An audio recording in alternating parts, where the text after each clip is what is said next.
크리스마스 분위기에 어울리는 그런 장 하나님께 영광 드리는 것 같습니다. 오늘도 우리가 하나님의 말씀을 듣기 전에 함께 축복하면서 인사하는 시간을 가집니다.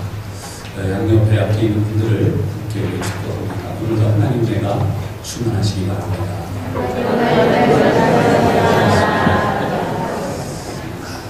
오늘 여러분들과 함께 말씀을 같이 교독을 하겠습니다. 사실 10절까지를 다 봐야 되는데 4절까지 말씀만 우리가 교독하니까요. 1절, 2절, 3절, 4절입니다. 성경 말씀은 이사야서 35장 1절에서 4절입니다. 제가 가진 성경 1008년, 이하 성경 1008년입니다. 기쁜 마음으로 서로 교독하겠습니다. 광야와 메마른 땅이 기뻐하며 사막이 백합화 같이 피어 즐거워하며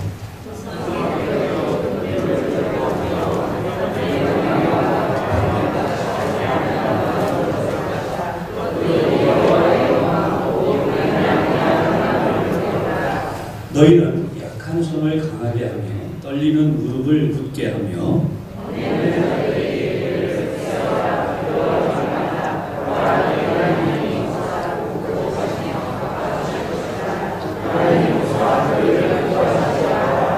아멘. 이 성경을 보면 이 세상에서 맛볼 수 없는 정말 놀라운 기쁨이 가득한 구절이에요. 현실적으로 이게 가능하냐? 이 말씀들이 우리 인간의 이성으로 이야기하면 가능하지 않아요.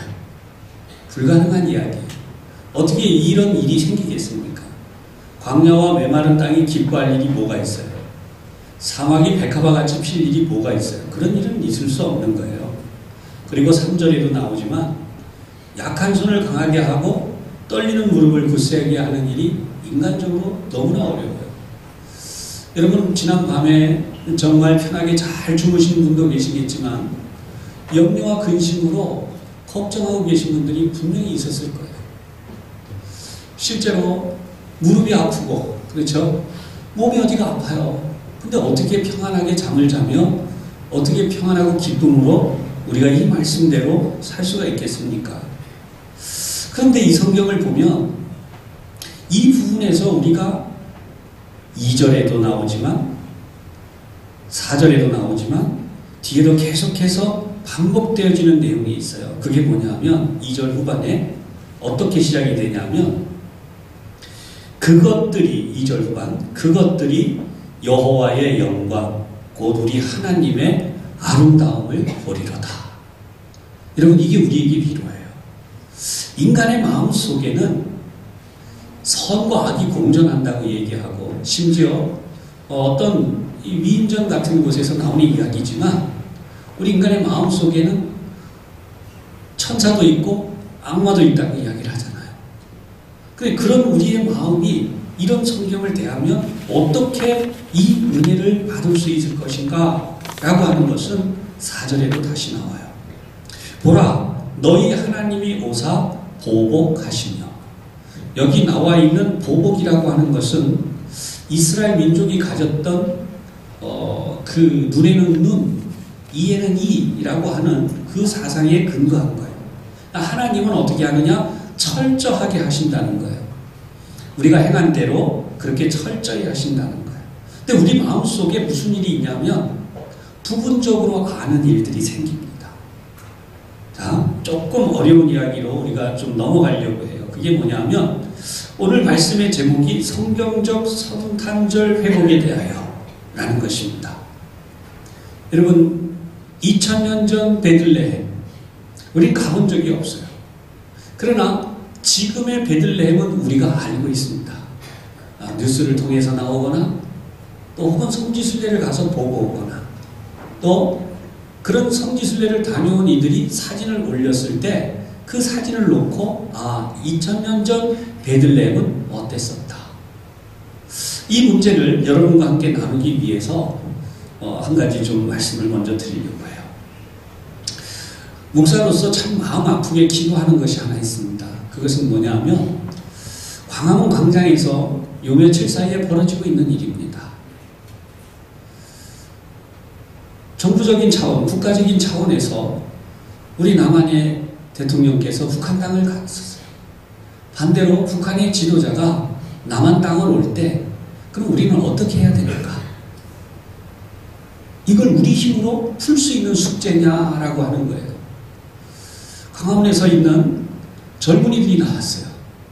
뭐라고 이야기하냐면 북한의 지도자가 위인이라고 이야기를 하고, 그리고 거기에 대해서 우리가 정말 북한이 지금까지 고통당하고 있는 그런 체제에 대하여서 정말 굉장히 호의적으로 환영한다고 하고 이러니까 그럼 과연 이걸 어떻게 해야 되느냐. 누구도 이 문제를 풀어갈 수 있는 사람이 쉽지 않은 거예요. 여러분들 중에는 각자 개인 의견이 있으실 겁니다. 저는 우리 사회가 지금 다 오픈되지 않습니까? 그러니까 개인적인 의견을 전부 다 인터넷에 댓글로 다 올려요. 그 올라오는 이야기들을 보면 다양한 의견이 있어요. 제가 볼 때는 다 맞을 수도 있고 다 틀릴 수도 있어요. 근데 누구도 다 맞다, 다 틀리다 말 못하는 거예요. 여러분, 오늘도 우리가 대한민국 땅에 살면서 답답하고 정말 또 어떤 사람들은 기뻐하고 어떤 부분은 기쁘고 어떤 분은 답답해요. 이걸 일괄 다 해결할 수 있는 법이 없는 거예요. 그런 의미에서 보면 이스라엘 민족이 앓고 있는 너무나 아프고 힘든 이야기가 1절에서부터 시작됐다고 봐야 돼요. 광야와 메마른 땅이 기뻐할 일이 뭐가 있겠어요? 내 마음이 광야가 됐어요. 내 삶이 메마른 땅이 됐어요. 내가 살고 있는 현장이 그래요. 그런데 성경을 보면 바로 이곳이 백합화같이 피어나는 일이 일어날 것이다. 할렐루야. 여러분, 그것이 오늘 베들레헴에 대한 성경적 말씀으로 우리가 해석해 보려는 거예요. 이 본문은 바로 지금 잠시 후에 우리가 보려고 하는 바로 그 이스라엘 땅을 놓고 이사야 선지자가 예언한 내용이라는 거예요. 우리 사진을 영상으로 계속 보면서 제가 설교를 계속할 것입니다. 여러분, 저기를 보시면 가장 중요한 도시가 예루살렘이에요. 그죠? 예루살렘에서 조금 내려오면 바로 있는 도시가 어디냐면 베들레헴이에요. 베들레헴은 예루살렘에서부터 대략 한 8km 정도 떨어져 있어요. 여러분, 우리 부천시가 대충 이쪽에서 저쪽 끝이 10km가 안 돼요. 한 8km 정도. 그러면 여기서 제가 우리 동네 이름 그냥 구체적으로 되면 한 원정동쯤 가는 거리라고 봐야 돼요. 예루살렘에서 그쯤 가는 거리예요. 거기에서 뭐 더 갈 수도 있지만 대충 한 그 정도가 예루살렘 가는 거리예요. 예루살렘에서 베들레헴으로 떨어져 있는 거리죠. 이 마을은 어느 정도는 고지대예요. 다음 사진 보겠습니다. 다음 사진. 예. 저 사진이 최근에, 사실은 저 사진 말고 인터넷을 뒤지면 더 옛날 사진들이 나와요. 옛날 베들레헴. 근데 지금 여기서 보면 별로 이렇게 느낌이 정겹지가 않죠? 새로 요즘 이스라엘 땅도 저 정도 높이의 아파트나 이런 건물들이 다 올라가기 시작해서 옛날에 그 아름답고 아기자기한 시골 마을 같았던 이 베들레헴의 모습은 사라져가요. 그래서 저 모습으로 지금 개발이 돼서 한참 생기고 있는데 저 언덕 어디쯤이 이제 우리 이야기 속에 나오는 중요한 장소가 돼요. 그래서 여기를 가르쳐서 시편 132편 5절에 보면 여호와의 처소 곧 야곱의 전능자의 성막이 있는 곳이다 라고까지 이야기를 합니다. 성지순례를 제가 이번에 다녀왔으면서 깨달은 것이 뭐냐면 우리 교우들이 어떻게 보면 능력만 되면, 형편만 되면 좀 가서 꼭 봐야 되겠구나. 거기 가면 무엇을 더 많이 알게 되냐면 우리 주님을 더 많이 사랑하게 됩니다. 그리고 주님을 사랑하는 마음이 느껴지면 그 다음 우리가 해야 되는 게 뭐냐 하면 전도해야 되겠다, 선교해야 되겠다. 제가 여러분들에게 여기서 아무리 여러분 전도합시다, 선교합시다, 여러분 열심히 삽시다, 막 설교를 열심히 해도 제가 아무리 많은 설교를 하는 것보다도 더 감동이 있고 더 많은 메시지를 담을 수 있고 정말 우리도 나도 모르게 변화되는 건 바로 거기 있다는 거예요. 여러분 저기 가서 제가 첫 번째 느꼈던 이야기를 말씀드린 적이 있는데 그 다음으로 느꼈던 게 뭐냐면 이야 우리가 필리핀 선교를 하기 시작한 게 너무나 잘했다. 아니 뭐 우리도 살기 힘든데 무슨 선교를 하냐 그러지만 여러분 저기를 가보면 왜 선교해야 되는지 주님이 왜 땅끝까지 이르러 내 증인이 되라 라고 하셨는지 그걸 알게 됩니다. 여러분 우리가 오늘도 우리 땅에 살고 있으면서 목사님 제가 오늘 여러분 앞에서 이 설교를 하는 게 오래간만이잖아요. 우리 부목사님들이 그동안 정말 수고 많이 했어요. 근데 저는 오늘도 너무 힘들어가지고 우리 부목사님 보고 목사님 오늘 좀 해라 그랬더니 저한테 뭐라 그래요. 목사님 오래간만에 좀 하세요. 사실 제가 자꾸 찡그리게 되고 이렇게 막 몸이 이러니까 여러분 앞에 좀 덜 설려고 그러는데 우리 부목사님이 하는 얘기가 딱 들으면서 그래 하나님이 이런 모습으로라도 내가 또 여러분 앞에 서고 설교하는 걸 하나님이 원하시는구나. 제가 이제 그 새벽 예배 설교하며 시작하면서 말씀을 그때 우리 교우들에게 드렸지만 늘 설 수 있는 강단이지만 어느 한순간 딱 느끼게 되는 게 뭐냐면 아무렇지도 않게 내가 편안하게 이 자리를 올라올 수 있었던 일반적으로 올라올 수 있었던 이 자체가 하나님의 허락과 인도하심이 없이는 안 된다는 거예요. 여러분 1년에 한 번, 두 번 우리 교우들, 권사님들이시나 또는 다른 우리 분들이 올라오셔서 여기 기도하실 기회가 있잖아요. 그죠? 1년에 몇 번 안 되지만. 그게 보통 기회가 아니에요.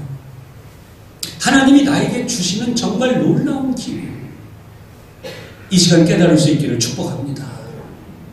그 사실을 알게 되면 저 베들레헴 땅을 딱 밟는 순간에 느껴지는 게 뭐냐면 사실 비행기 타고 뭐 이렇게 가다 보면 그런 걸 결을 느낄 수가 없어요. 너무 어떤 때는 피곤하고 뭐 여러 가지 환경적 요인이 있어요. 그러나 기도로 준비하고 있는 동안 제가 이제 아직 기행문을 다 못 썼는데 성지순례 기행문을 쓰고 있는데 비행기를 타고 가다가 엄청나게 추워요. 왜 이렇게 추운지. 그런데 비행기가 이렇게 가다가 어느 순간에 방향을 턴했어요. 턴했는데 무슨 일이 생겼냐 하면요. 지금까지 본 적이 없는 엄청나게 밝은 태양빛이 이 비행기 유리창으로 쫙 들어오는 거예요. 눈을 부셔서 눈을 뜰 수가 없어요. 물론 주무시고 있는 분들은 몰랐어요. 우리 목회자들 몇 사람은 그 광경을 보면서 찬송이 나오는 거예요. 그때 찬송이 뭐냐면 빛이 쫙 들어오는데 우와 시온의 영광 빛나는 아침 목사님들이요 저만 그런 게 아니에요. 몇 분이 그냥 같이 불렀어요. 이야 이게 그 빛이구나. 한 번도 우리가 이 지구상에 있으면서 이 땅에 있으면서 이렇게 아름다운 빛이라고 느껴본 적이 없는 빛이 유리창을 통해서 순식간에 쫙.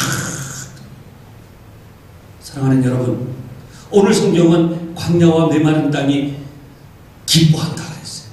사막이 기뻐한다 즐거워한다 그랬어요. 할렐루야. 우리가 발견하지 못한 빛들이 거기 있다는 거예요.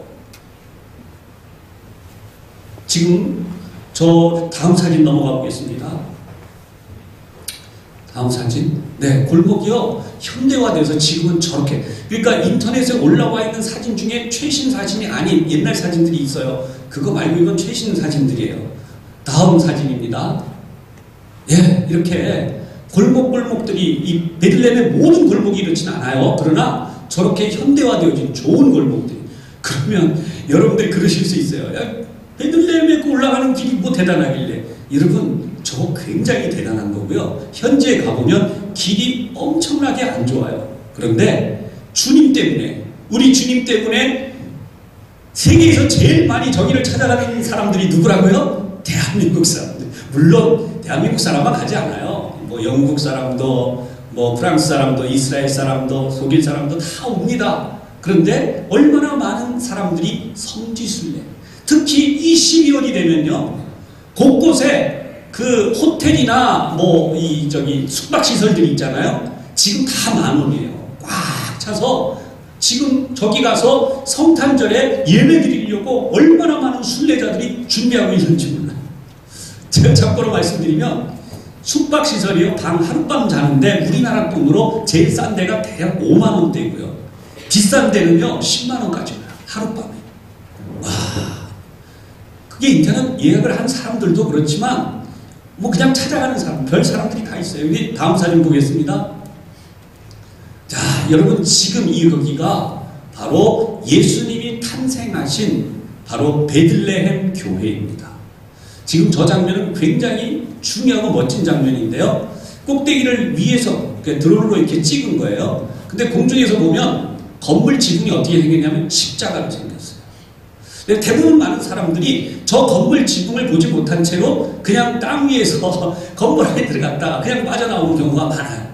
저거는 어떻게 된 것인가? 여러분, 저기가 바로 베들레헴 에브라타, 미가 선지자가 예수님이 탄생하실 것을 예언했던 바로 그 장소예요. 아까 조금 전에 시편 말씀을 드렸지만 여호와의 처소 곧 야곱의 전능자의 성막이 있는 장소다라고 하는 저기예요. 바로 예수님이 탄생하시는 바로 그 장소를 우리가 역사적으로 마주대하게 되는 거예요. 예루살렘 시내 남쪽으로 쭉 따라 내려가면서 바로 저 장소를 찾아낸 사람이 누구냐면 여러분 너무나 유명한 콘스탄틴 황제, 그 황제의 어머니 헬레나 여사가 저기를 찾아내게 돼요. 저 장소를. 그래서 이 장소에 드디어 지금 보고 있는 저 베들레헴 교회라고 하는 성전을 세우게 됩니다. 그런데 여러분 이 성전이 세워지기 전에 여기가 어떤 장소였냐고 하면 바로 로마의 황제 중에 하드리아누스라고 하는 큰 황제가 있었어요. 기독교적으로. 이 황제가 여기다가 무엇을 세웠냐면 아도니스 신전이라고 하는 신전을 세워놓게 돼요. 왜? 예수님이 탄생하신 자리를 모독하고 다시는 그 자리를 복원시키지 못하게 하기 위해서, 잊혀지게 하기 위해서 저기다가 아도니스 신전을 세웠는데 여러분 그 아도니스 신전이라고 하는 게 우리 성경 바벨론 그 나라에서 섬겼던 것 중에 에스겔이 보았던 환상 가운데 뭐가 있냐면 담무스라고 하는 그 신을 위해서 애곡하는 여자들의 가증한 모습을 환상으로 보고 기록해놔요. 바로 그 담무스라고 하는 신이 바로 아도니스라고 하는 신. 그 신전을 세워놓은 자리를 이 기독교 말살하려고 했어요. 그런데 바로 헬레나 여사가 이 자리를 발굴하고 거기에 있는 아도니스 신전을 다 쓸어버려요. 다 헐어버려요. 그리고 거기다가 바로 예수 탄생 교회라고 하는 교회를 짓게 됩니다. 다음 사진입니다. 옆에서 이제 공중에서 본 사진이죠. 여러분 어떻게 보이세요? 야, 너무 아름답죠? 저기를 갔다 오신 분도 있지만 저는 사실 저때 비슷한 분위기를 느껴봤어요. 정말 아름다워요. 하나님이 여기에 독생자 예수님이 태어나게 하셨구나. 그 감동.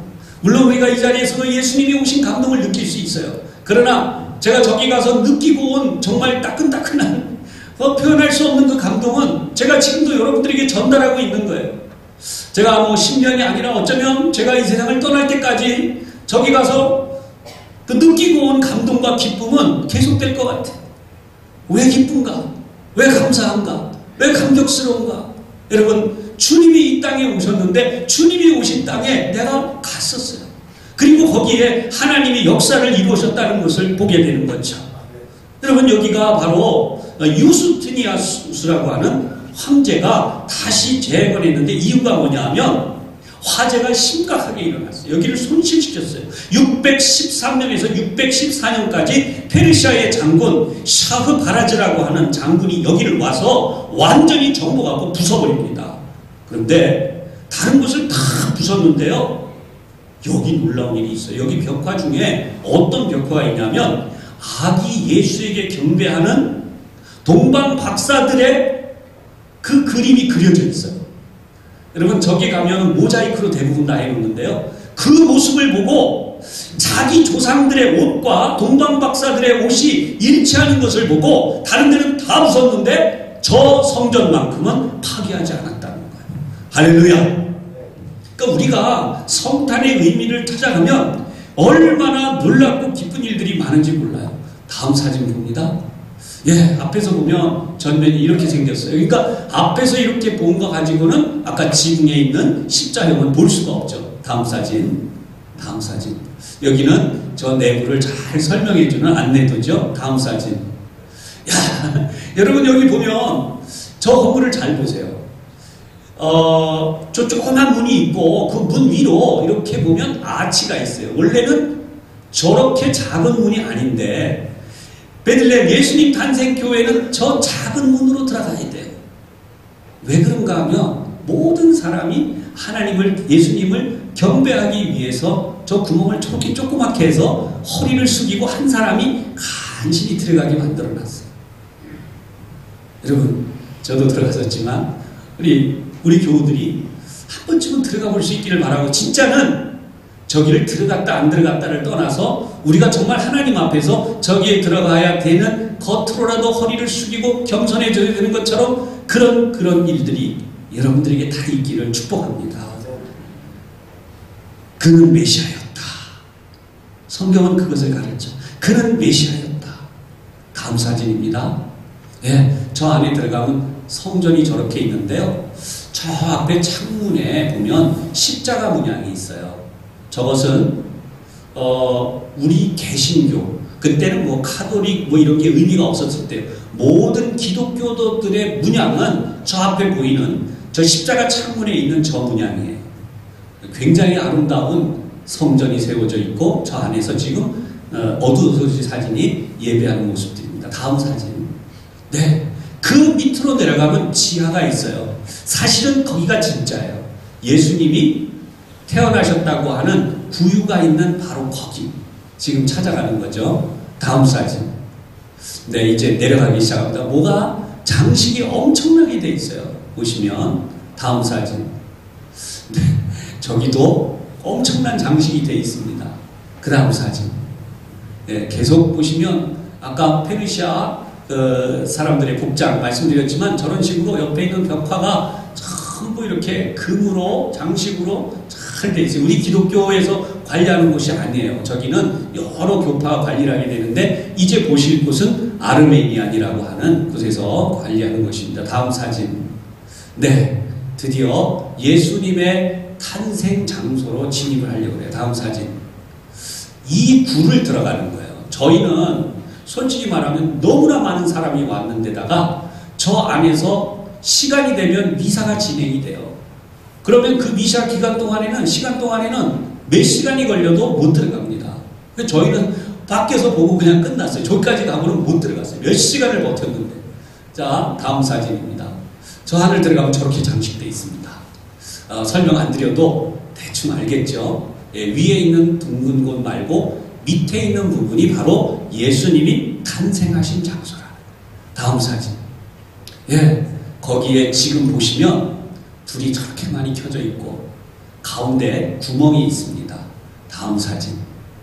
사람들이요, 저희 순례객들이죠. 저희 팀은 아니에요. 근데 저기 보면 순례객들이 저기서 엎드려서 저기에 막 손을 얹고 기도하고 하는 사람들이 있는가 하면 저렇게 핸드폰으로 사진 찍기 급한 분들이 있어요. 네, 기념사진 하나 가지고. 다음 사진. 네, 요거는 바깥의 사진인데 나중에 한번 보셔야 돼요. 다음 사진. 쭉 내려가겠어요. 맨 끝에 사진으로 한번 내려가십시다. 지금 사진이 막 엇갈려가지고. 예, 요 사진. 저기 자세히 보시면 저기에 별 모양이라고 되어 있어요. 근데 저 별은 우리가 지금까지 아는 오각형 별도 아니고 다윗의 별인 육각형 별도 아니고요. 무려 몇 개의 이렇게 그 각으로 되어 있냐면 14개의 각으로 되어 있어요. 그래서 14개의 저 구멍이 바로, 저 장소가 바로 아기 예수님이 구유에 탄생하셨던 바로 그 자리다 라고 고증을 하고 있는 거예요. 그러니까 많은 사람들이 저기를 한번 가서 만져보고, 저거는 지금 특별히 지켜진 사진이에요. 저기 가서 저렇게 찍을 수가 없습니다. 아까 좀 전에 사진 찍느라고 사람들이 있었지만 엄청난 사람들이 몰려있어요. 그러다 보니까 거기에 한 번이라도 엎드려보고 손이라도 대보고, 그리고 카톨릭에서 오신 분들은 저기에 수없이 키스를 합니다. 주님이 태어나신 장소. 그런데 저기에 있는 별의 의미가 뭐냐? 마태복음 1장 17절을 보면 이렇게 기록돼요. 그런즉 모든 대수가 아브라함부터 다윗까지 몇 대? 14대. 다윗부터 바벨론으로 사로잡혀 갈 때까지 몇 대? 14대. 바벨론에서부터 어떻게 다시 돌아와서까지 그리스도까지 몇 대? 14대라. 그래서 저 별은 몇 각형? 14각형으로 되어 있는 거예요. 할렐루야. 너무나 멋지잖아요. 주님이 우리에게 오셔서 주시는 바로 저 말씀이에요. 자, 그러면 아까 우리가 건너갔던 사진들로 돌아가서 다시 한번 보도록 하겠습니다. 사진 다시 올라가서 보도록 하겠습니다. 올려주세요.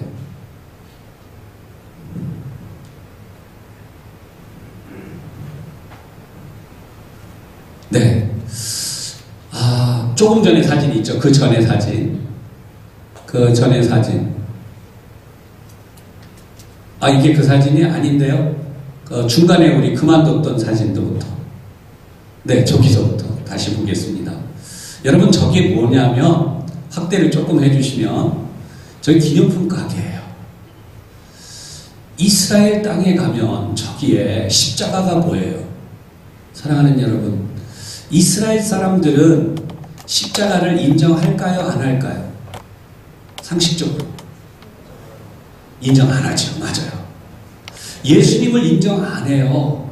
십자가도 인정 안 해요. 그런데 재미난 건 저길 보시면 십자가도 팔고 그 다음에 예수님과 아기 예수님과 마리아의 모습도 저기 만들어 놓고 새겨서 팔고. 근데 저런 장사들을 하는 사람이 누구냐면 유대인들도 장사를 하지만 팔레스타인 사람들이 있잖아요. 그 길에서 팔레스타인 사람, 이 사람들은 종교가 뭐예요? 이슬람이에요. 근데 그들이 왜 저런 걸 팔아요? 흔한 말로 장사하는 거예요. 왜? 먹고 살려고 하는 거지 믿어서 파는 게 아니에요. 유대인들도 마찬가지예요. 유대인들도 장사를 하는데 저것을 믿어서 십자가나 예수님의 이런 모습에 대해서 믿어서 저거를 장사하고 있는 게 아니에요. 오직 한 가지 목적이 뭐냐 하면 돈을 벌기 위한 거예요. 아까 제가도 설명드렸지만 우리 한국 땅에서 일어나는 걸 보세요. 북한의 지도자가 온다는 데에 대한 반응, 그리고 여기서 젊은이들이 환영한다, 뭐한다 하는 거는 반응, 이런 부분에 대하여 우리가 어떤 해답을 찾을 수가 있냐는 거예요. 저기도 마찬가지예요. 저 사람들을 바라보면서 왜 저런 걸 팔어? 믿지도 않으면서. 그래서 저 그만두라고 할 수도 없잖아요. 그러면 저렇게 해서 파니까 우리가 기념품으로 사오고 그걸 놓고 하나님 앞에 기도하는 거예요. 저 안에 가면 별게 다 있어요. 갈릴리 호수에 물까지 떠다 팔아요. 요만하게. 갈릴리 호수 물 떠오면 못 떠와요, 우리는. 그런데 거기는 그 병을 주고 사면 돼요. 거기 주님이 바르셨다고 하는 올리브 오일도 거기서 팔아요. 요만한 병에. 근데 그 오리지널 맞아요. 그걸 누가 구할 수 있어요. 그런데 그 사람들이 팔기 때문에 구해올 수 있는 거예요. 그게 무슨 의미가 있느냐라고 하면 아무 드릴 말씀이 없어요. 그런 분들에게는 왜 여행을 가십니까? 뭐 때문에 부모님의 산소는 찾아가십니까? 이미 돌아가시고 없는데? 하는 등등의 우리 많은 이야기를 할 수 있어요. 왜 주님이 오셨다고 하는 저 땅을 우리가 왜 가야 합니까? 라고 하는 질문이 거기에 나오게 되는 거죠. 다음 사진 보겠습니다. 다음 사진. 네. 안타까운 게 있어요. 저게 뭐냐면 여러분 저기 높은 이게 망대같이 생긴 게 하나 보이고 담장이 저렇게 쫙 둘러져 있어요. 저게 뭐냐면 이스라엘 사람들이 사는 지역과 그리고 팔레스타인 사람들이 살고 있는 지역을 완전히 나누는 장벽이라고 얘기해요. 그 유명한 분리장벽입니다. 지금 수십 년째 저 장벽을 짓고 있어요. 제가 지금 사진을 일부 생략하고 안 가지고 왔는데 저기를 가서 찍으면요. 저기 사진 중에 어떤 사진이냐면 트럼프 대통령이 거기에 저 기둥에다 대고 키스하는 장면으로 크게 그림을 그려가지고 스프레이를 뿌려서 만드는 거 있죠? 그런 거 붙여놓고 그 다음에 저기 피스, 평화 온갖 이야기가 다 적혀 있어요. 그러면 그 이야기에서 중요한 게 그거예요. 저 분리장벽을 치는 사람들은 누구인가? 이스라엘 사람들. 반대로 저 분리장벽 때문에 돌을 던지고 화염병을 던지고 싸우고 있는 사람들은 누구인가? 팔레스타인 사람들. 성경으로 보면 블레셋 사람들이에요. 그러면 우리가 이 부분을 놓고 한번 고민해 보자고요. 사랑하는 여러분, 예수님이 이 땅을 보면 지금 이 현실을 보시고 있다면 무슨 말씀을 할 것인가? 다음 사진 보십시다. 자, 저렇게 높은 문으로 철저하게 검문 검색을 거치지 않으면 아무도 못 들어가요. 저기 들어갈 때에 가방을 다 뒤집니다. 요만한 폭탄이라도 하나 들고 들어가면 터지기 때문에 철저한 검문을 하는 것이에요.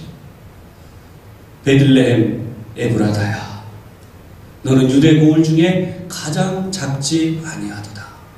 내게서 한 다스릴 자가 내게로 나와서. 성경 그렇게 써 있어요. 저 땅이 얼마나 아름다워요. 저 땅이 얼마나 평화로워요. 그 옛날 목동들이 예수님의 탄생을 들으면서 기쁨으로 달려갔을 바로 그 장소, 그 아름다운 곳이 지금 어떤 모습이 되어 있어요? 저렇게 분쟁과 싸움으로 얼룩져 있고, 조금 전에 상가를 잠깐 보여드렸지만 그 상가들이 전부 뭐 하는 거예요? 믿지는 않아요. 예수님에 대하여 관심이 전혀 없어요. 그러나 오직 한 가지 뭐예요? 장사하는 거예요. 저와 여러분이 찾아가면 물건 팔으려고 막 들고 쫓아와요. 그 속에서 과연 우리의 신앙이라고 하는 게 뭔지를 고민하게 되는 거죠. 여러분, 누가 저 분리장벽을 제거할 수 있겠습니까? 누가 팔레스타인과 이스라엘 사람들을 중재하며 그들의 문제에 대하여 이스라엘이 틀렸다, 이스라엘이 옳다, 팔레스타인이 틀렸다, 팔레스타인이 맞다 라고 말할 수 있는 사람이 누가 있냐는 거예요. 아무도 이 문제를 가지고 이야기할 수 있는 사람이 없어요. 그러나 한 가지 분명한 것이 있어요. 이게 현실이에요. 오늘도 이 자리에 예배하는 우리 교우 여러분, 우리 현실이 아프고 이해할 수 없고 해결할 수 없고 감당할 수 없어도 해도 우리가 그러면 어느 한쪽을 편을 들어서 그걸 쓸어버리냐, 어느 한쪽을 이용해서 그걸 문제를 해결하자고 할 거냐 라고 할 때에 그 이야기는 곧바로 저기다가 결국 한 가지 방법밖에 없는데 양쪽이 격렬하게 전쟁이 일어나서 그 싸움 속에서 저 문제를 해결할 수밖에 없는 게 우리의 현실이에요. 그렇다면 가장 성경적이고 희망적인 방법은 무엇이냐면 바로 이 본문이에요.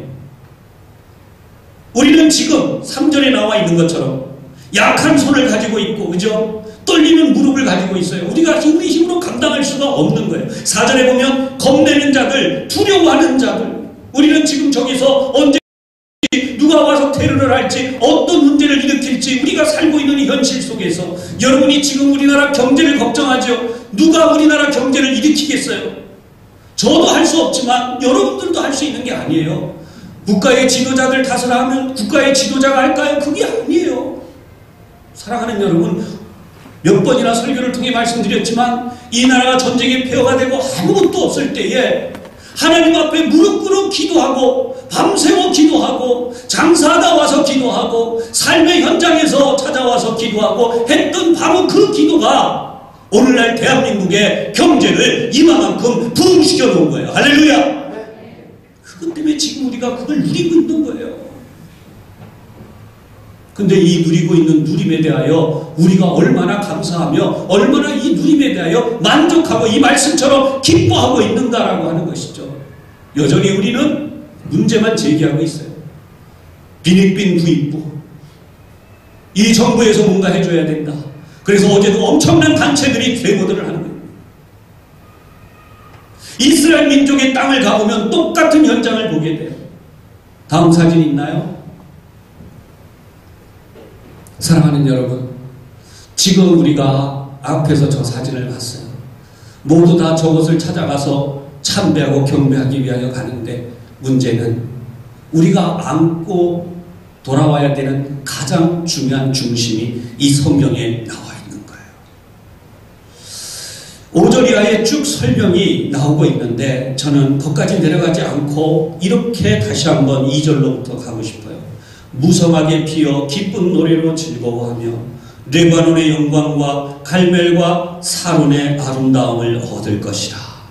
황폐한 땅엔 이게 없지만 하나님이 함께 하시는 하나님의 영광이 나타나면 그렇게 되는데 여호와의 영광 곧 우리 하나님의 아름다움을 보리로다. 아멘. 주님은 아마 저 장벽이 지금처럼 저렇게 돼 있는 때 오실지도 몰라요. 어쩌면 저 사진을 제가 빼고 다른 사진을 하나 넣으면 탱크 앞에서 격렬하게, 이스라엘 탱크 앞에서 격렬하게 돌을 던지고 있는 팔레스타인 사람들이 있는 바로 그런 모습 속에 주님이 이 땅에 오실지도 몰라요. 그러나 저와 여러분이 오늘 꼭 해결해야 될 문제는 뭐냐 하면 분쟁과 싸움으로 인해서 주저앉아 있지 말아야 할 것이다. 갈등과 아픔과 고조 때문에 이것도 귀찮고 저것도 귀찮다. 나는 그냥 마이 웨이다. 다 필요 없다. 그것도 아니라는 것이. 그 옛날 동방 박사들이 저기를 찾아왔던 가장 중요한 이유는 위대한 왕이 탄생했기 때문에 찾아왔는데 그들은 권력을 내려놓고 찾아왔고 그들의 모든 안일함을 내려놓고 찾아왔고 위험한 모든 일을 감수하면서 찾아왔어요. 우리가 예수를 믿는 이유는 내가 잘 되고 있기 때문에 부유하기 때문에 안일하기 때문에 즐겁기 때문에가 아니에요. 우리가 주님을 찾는 단 하나의 이유는 그분이 내 인생의 왕이시기 때문이에요. 할렐루야. 여러분의 인생에 예수님이 왕이신가 오늘 질문할 수 있기를 바랍니다. 예수님이 왕이 되신다면 그 왕을 위하여 나는 모든 것을 내려놓아야 돼요. 그 왕이신 예수님 때문에 내가 이해하고 내가 판단하고 내가 하고 있는 걸 다 내려놔야 돼요. 여러분 저 당시에 예수님 때문에 얼마나 많은 어린아이들이 죽었으며 지금 저 장소 때문에 마리아와 요셉은 얼마나 곤혹스러운 일들이 있었는지 몰라요. 지금 저렇게 멋진 건물이 지어져 있는 저 장소가 아니란 말이에요. 저기는 정말 우리가 알고 있는 대로 말구유가 있었던 가장 작고 초라한 보잘것없는 사람들이 관심도 두지 않았던 황량한 곳이었어요. 여기 지금 나와 있는 대로 광야와 메마른 땅이 기뻐하며 사막이 백가바같이 피어 즐거워할 것이라. 아멘. 저와 여러분이 우리의 숨이 멎는 마지막 순간까지와 주님이 이 땅에 다시 오실 때까지 계속되어질 수많은 분쟁과 싸움 속에서 우리의 신앙의 길이 뭐냐라고 할 때에 한마디로 답을 달면 이거예요. 거룩한 길을 향하여. 할렐루야. 베들레헴의 저 길은 거룩한 길이에요.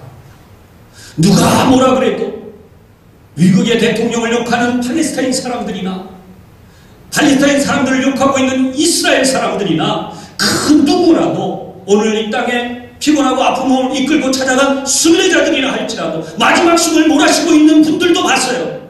저분이 어떻게 여기를 왔을까라고 하는 생각이 드는 분들도 왔어요. 근데 그분들이 와서 하는 단 하나의 이유는 바로 주님이 오셨던 그 땅에 내가 한번 와보고 싶은 거예요. 주님이 태어나셨던 그 자리에 내가 한번 와보고 싶은 거예요.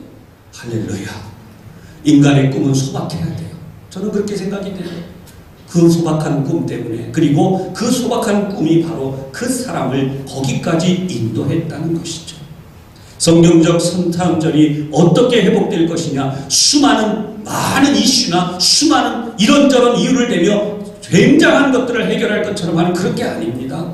사랑하는 여러분, 오늘 하나님의 영광을 보며 기뻐할 수 있는 바로 소박한 우리들의 신앙이어야 될 줄로 믿습니다. 우리 하나님의 아름다움을 보리로다. 그 앞에 섰을 때 비로소 우리의 약한 손을 강하게 해주시고 떨리는 무릎을 굳게 하여 주시고 겁내는 우리를 향해서 굳세라, 두려워하지 말라, 하나님이 너를 구하여 주시리라. 오늘 우리가 이 신앙으로 다시 한번 이 시대를 향해 거룩한 메시지로 나아갈 수 있는 우리 온 성도들이 되기를 주님의 이름으로 축복합니다. 기도하겠습니다. 하나님 아버지, 나오미와 엘리멜렉, 보아스 이들이 활동했던 바로 그 베들레헴 에브라다가 정말 주님이 탄생하심으로 예언이 성취되고 그 예언의 성취로 인하여 하나님의 놀라운 역사, 바로 메시아의 탄생의 영광을 맞이한 이 땅에서 가장 영광스러운 장소가 된 것을 저희들이 보았습니다.